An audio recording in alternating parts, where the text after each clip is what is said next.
নমস্কার, আমি সব্যসাচী। আজ আপনাদেরকে শোনাবো এক অবিশ্বাস্য কাহিনী, এক রহস্য, এক কিংবদন্তি। আপনারা কি জানেন মহাভারতের মহাযোদ্ধা কর্ণের আমক কবচ কুণ্ডলীর কথা, যা তাকে জন্ম থেকেই অজেয় করে তুলেছিল? কর্ণ ছিলেন সূর্যদেবের পুত্র এবং জন্মের পরই তিনি এই দেব প্রদত্ত রক্ষা কবচ ও কুণ্ডলী নিয়ে জন্মগ্রহণ করেন। এটি এতই শক্তিশালী ছিল যে কোনো অস্ত্র তাকে আঘাত করতে পারত না। কিন্তু এই অসাধারণ রক্ষা কবচ কর্ণের কাছ থেকে কেড়ে নেওয়া হয়েছিল।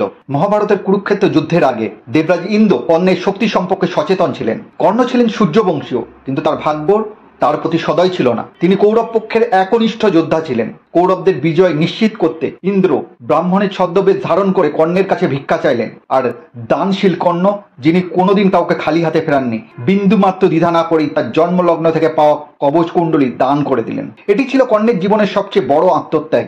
এক মহাযোদ্ধা স্বেচ্ছায় তার অমরত্ব বিসর্জন দিলেন। কিন্তু প্রশ্ন একটাই, এই অলৌকিক কবচ কুণ্ডলী গেল কোথায়? কথিত আছে ইন্দ্র এটি নিয়ে স্বর্গে ফিরে গিয়েছিলেন, কিন্তু একাধিক পুরাণ ও তন্ত্রশাস্ত্রে দাবি করা হয়েছে যে ইন্দ্র দেবতাদের গোপন কোষাগারে এটি সংরক্ষণ করেছিলেন। কিন্তু কিছু কারণে এটা হারিয়ে যায়। কিছু কিংবদন্তি বলে এই কবচ কুণ্ডলী কোনো এক গোপন গুহায় বা সমুদ্রগর্ভে রয়ে গেছে। কিছু ইতিহাসবিদ মনে করেন এটি হয়তো ভারতের কোনো তান্ত্রিক সাধকের হাতে গিয়েছে, যিনি একে রক্ষা করার দায়িত্ব নিয়েছেন। ভারতের কিছু প্রাচীন মন্দির ও গুহাচিত্রে এমন কিছু অঙ্কন পাওয়া গেছে যেখানে এক অলৌকিক কবচের উল্লেখ করা রয়েছে, যা দেবতাদের শক্তি ধারণ করে। 1857 সালে সিপাই বিদ্রোহের সময় কিছু ব্রিটিশ গবেষক দাবি করেছিলেন যে ভারতের কোনো এক গোপন স্থানে এক অলৌকিক বার্মের অস্তিত্বের কথা জানা গেছে। 1971 সালের ভারত পাকিস্তান যুদ্ধের সময় এক ভারতীয় সেনা কর্মকর্তা বলেছিলেন তিনি এক প্রাচীন অলঙ্কারের সন্ধান পেয়েছিলেন, যা অসাধারণ শক্তিধর ছিল। তাহলে কি কর্ণের কবচ কুণ্ডলী সত্যিই এখনো পৃথিবীতে আছে? কর্ণের গল্প শুধুই কি এক মহাকাব্যের অংশ,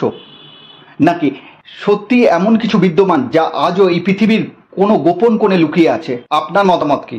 সত্যি নাকি কেবল এক কিংবদন্তি?